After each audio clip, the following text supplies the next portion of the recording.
ஓம் சாந்தி. இன்று அறிவோமா ஆன்மீகம் பகுதியில் பிறர் உங்களிடம் நம்பிக்கை வைக்கும் போது இரகசியத்தன்மையை பேணுங்கள் என்கிற தலைப்பை பற்றி பார்க்கலாம்.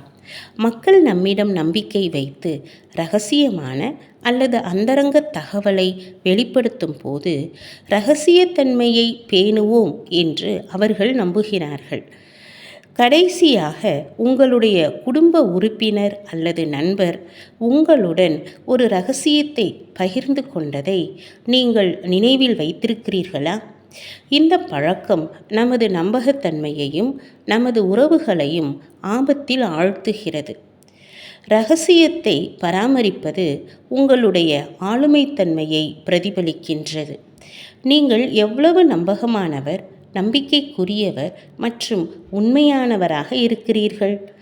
தனிப்பட்ட தகவலை பகிர தங்களுக்கு தெரிந்த நூற்றுக்கணக்கான நபர்களில் உங்களை தேர்ந்தெடுத்துள்ளார்கள். அவர்கள் உங்களை நம்புகிறார்கள்.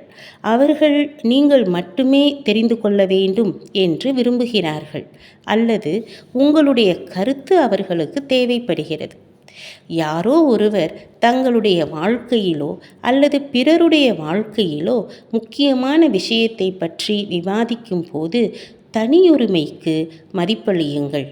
ஒரு குடும்ப உறுப்பினர் தனது உடல்நல பிரச்சனையை பற்றி வெளிப்படுத்தலாம், அல்லது உங்களுடைய முதலாளி வணிக ஒப்பந்தத்தை பற்றி விவாதிக்கலாம். அவர்களுக்கு உறுதியளியுங்கள். எந்த சூழ்நிலையிலும் அதை யாருக்கும் நான் வெளிப்படுத்த மாட்டேன் என்று உறுதியளியுங்கள். விஷயத்தை வெளிப்படுத்த நீங்கள் தூண்டப்படலாம்.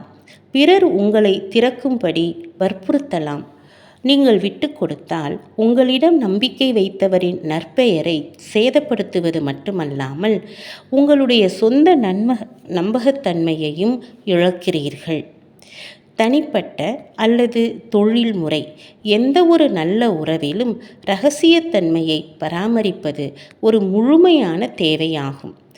பொறுமையாக கேளுங்கள், முழுமையாக புரிந்து கொள்ளுங்கள், தீர்ப்பு சொல்லாதவராக இருங்கள். ஒவ்வொரு முறையும் உங்களுடைய நெறிமுறை தரநிலைகளை ஒவ்வொருவருடனும் வைத்திருங்கள். ஓம் சாந்தி.